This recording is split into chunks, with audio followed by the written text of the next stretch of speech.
I'd like to welcome Alvin Graylen and Normandy Madden to the stage. They're going to do our first tech chat. So Alvin is a serial entrepreneur and even a parallel entrepreneur at this point. And Normandy and I go way back. We worked at AdAge International several years ago, and we've stayed in touch since then. So I'm going to let them roll. Each one of these tech chats is about 15 minutes. So I hope you enjoy. Okay. Thank you. It's great to be here, so thank you very much for including me. This is a very interesting forum today, so I'm glad we get to be the first ones starting out. Yeah, a lot of pressure being the first one. So thanks, Rebecca, for lining us up first. Yeah. So let's start with this. You set up M-Info in 2005, and you've expanded into a couple of areas, Guanxi and Model Plus. So if you can sort of explain what these three are and sort of why you moved out of M-Info into the other two and how they're all related.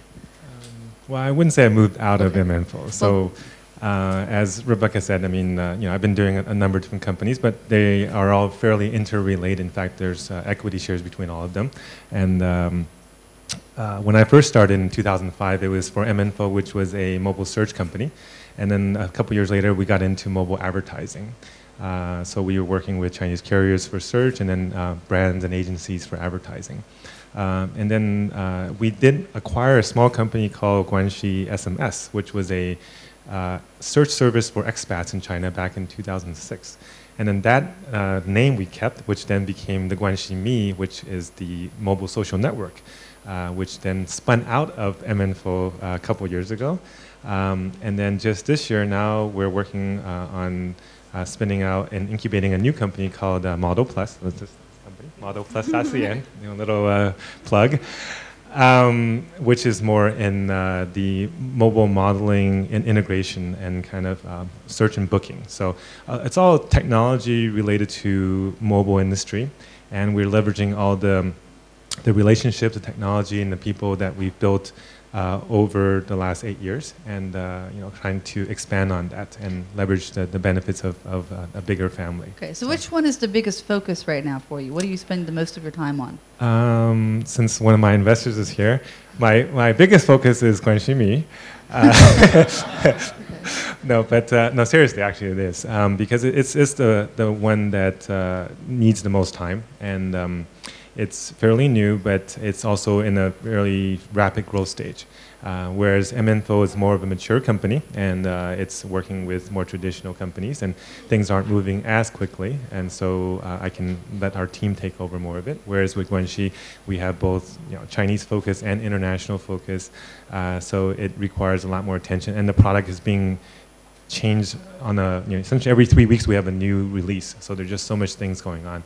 And then Model Plus is a brand new product, so it's something that it's kind of getting off the ground, and I think it's actually getting a lot of good momentum. So I have a partner on the business side who is actually running most of it, and I'm more giving him the technology support, or our team is giving him the technology support, so I don't have to be as deeply involved. Mm-hmm.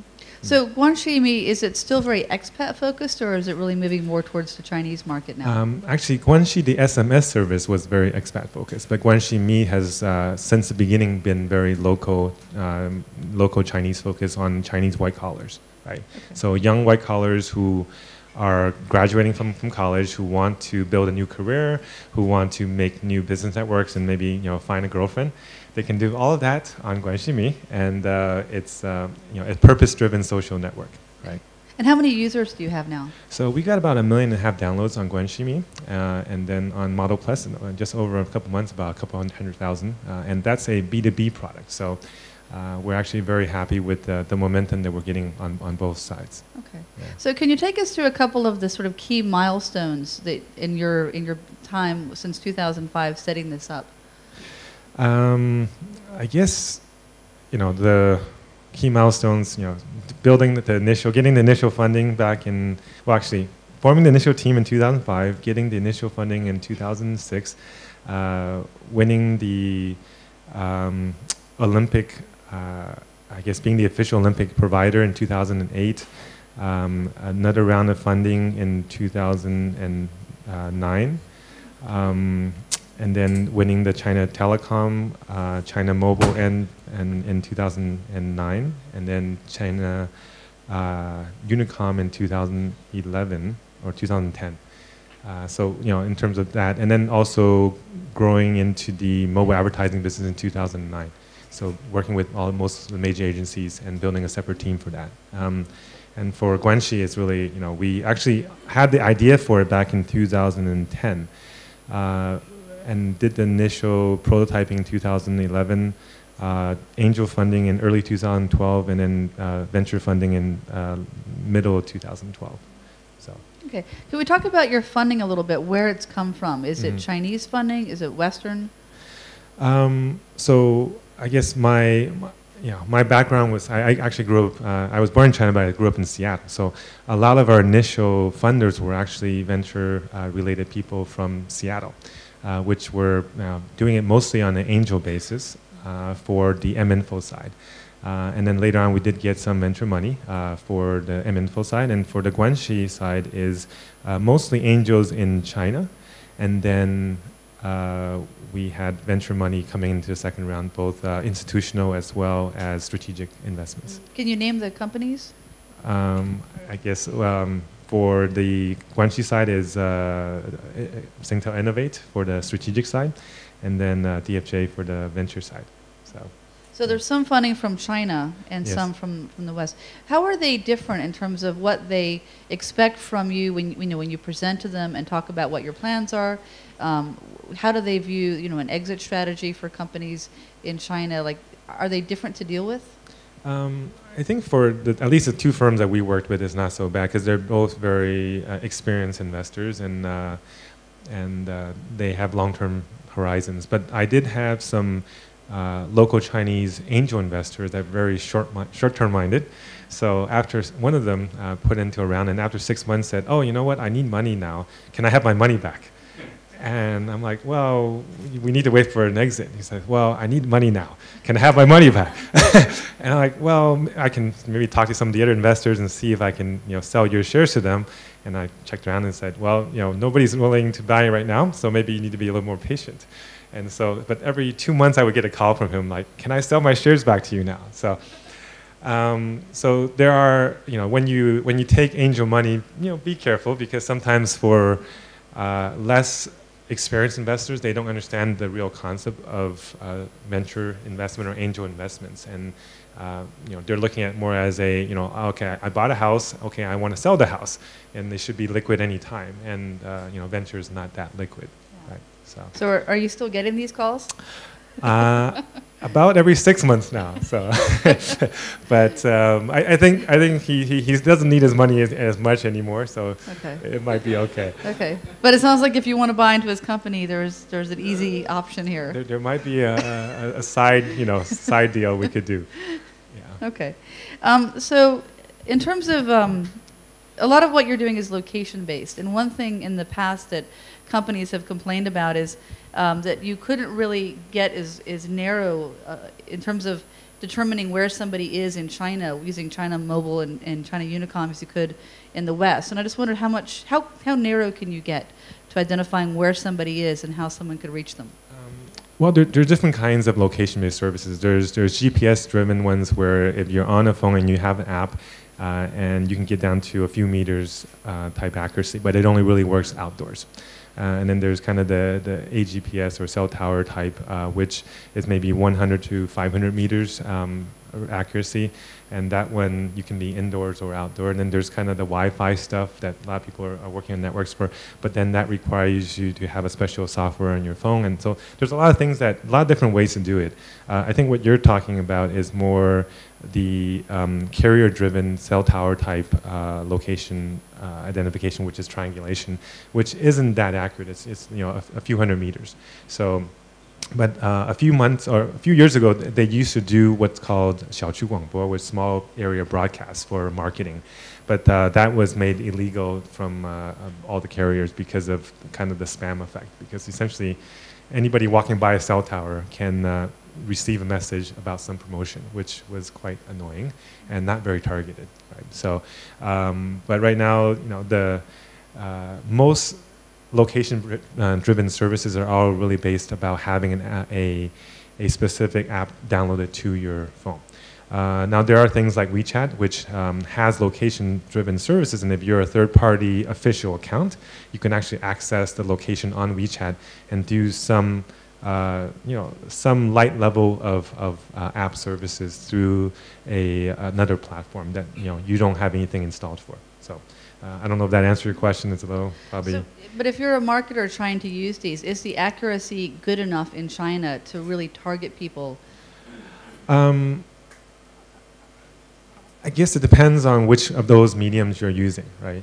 But I think if you have an app on your phone, it's actually very accurate. But it requires the user to give you permission. They have to allow your app to give that location. And also using location is something that's you have to be very careful about, because it is a certain privacy issue, right? So you don't want to overuse it. And as long as the user gives you the permission, you have the app, you can send out notification to them at certain locations that they're in.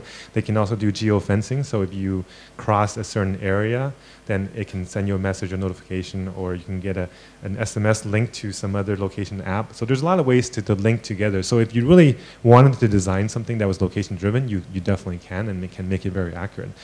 We've had some of our clients on the key account side have new store openings, and we would actually set up a mobile cell tower and have users that come within that cell tower where their shop is within about 500 meters would actually receive an SMS. So it kind of helps to get awareness for new store openings, but that would only be, let's say, for a couple hours during busy traffic time. You don't want to do that all the time, right? So so there's definitely ways to do very accurate and targeted location-based marketing if you wanted to design it well.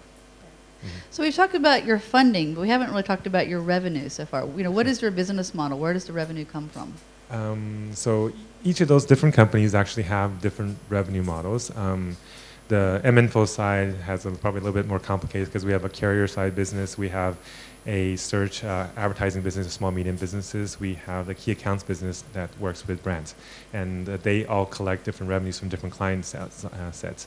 Guanxi is right now a combination of, I guess, we really haven't implemented. We've done some amounts of essentially targeted advertising, either location-driven or profile-driven advertising, as well as services to carriers or large accounts. We're doing private social networks, right? And then the Model Plus side is really about creating and intermediating the model industry. So the modeling industry is actually a very archaic industry that hasn't changed for a very long time, and there's a lot of inefficiencies in there. So about half of the revenues of the modeling industry goes to middlemen who consolidate a few different agencies and then farms out jobs to them, because each agency only has, let's say, 30 to 50 models, and at any one time for them to fit the requirements of a client is actually very difficult. So the agencies themselves only get about half, and then the models probably only get about 20 or 30% of the money, right? So what we're doing is saying, hey, we're going to take all the agencies in China.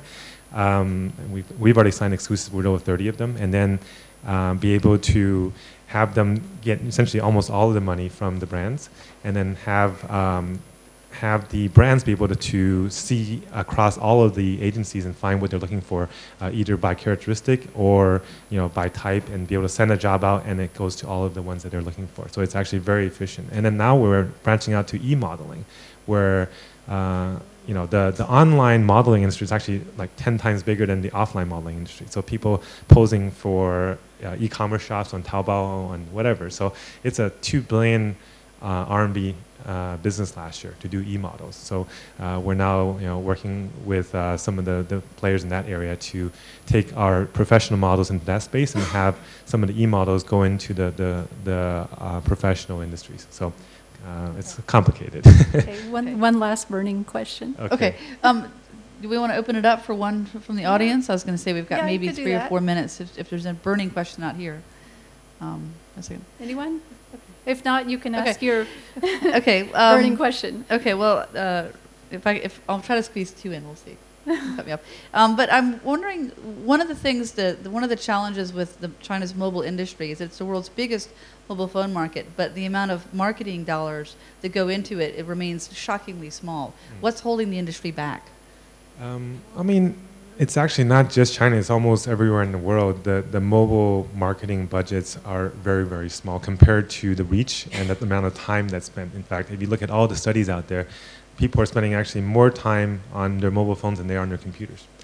But the budgets are about 1/10 the numbers. So if you look at that from that perspective, and then look at reach, it's actually even worse.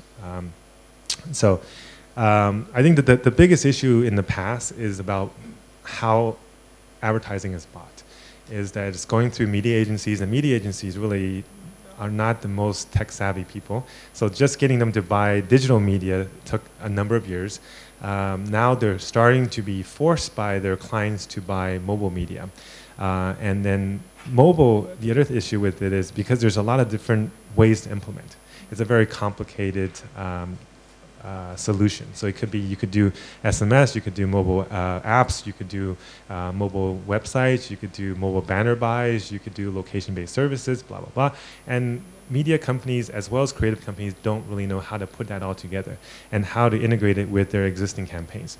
So people sell what they know. And when they don't know, they don't want to embarrass themselves by offering something that doesn't make sense. So, like the last 3 months, we've been working with a very large FMCG company, who's unnamed, but they spent a lot of time just trying to sell toothpaste, and trying to think, how do we get mobile to help with this? And we went back and forth on multiple things that we could do with them, and now after all this time, they're finally going to make a decision. So it's a very, very long selling process because it's something that it's hard for them to get their arms around. Okay. Last question. Very last. What keeps you awake at night? What's the next trend or challenge that worries you? Actually, what keeps me awake at night is finding good people. And I think that's true for probably every entrepreneur in China and probably most of the people in the world. And, finding good management people in China is almost impossible because anybody who's worked their salt wants to do their own thing. They don't want to work for you. They want to they want to be the boss. They don't want to be the vice president. They don't want to be the director. And most people overestimate their own ability to do that. So I've had a number of people who actually worked for me. They left thinking that they're ready, and then they come back and say, "Oh, now I know how hard it was. It really wasn't that easy." And and they want to come back, or they want to get advice. And because Chinese youth are very entrepreneurial, they actually want to be the boss. So that's for me the hardest thing. And for me, having 3 companies, actually I'm trying to find a CEO, by the way, to take over M-Info. Mm-hmm. So if anybody you guys are candidates or no candidates, send them my way. But that's what keeps me up at night, is finding good people and keeping them motivated. You're not going to use Guanxi to find them? Yeah, unfortunately, most of the people on Guanxi are younger. They're probably 20 to 26, so they're not really CEO type people. Yeah, that's true. Yeah. All right, Alvin? But hey, thanks, Normandy. Great questions. And thanks Normandy. Thanks, Rebecca. Alvin. Let's give them a round of applause.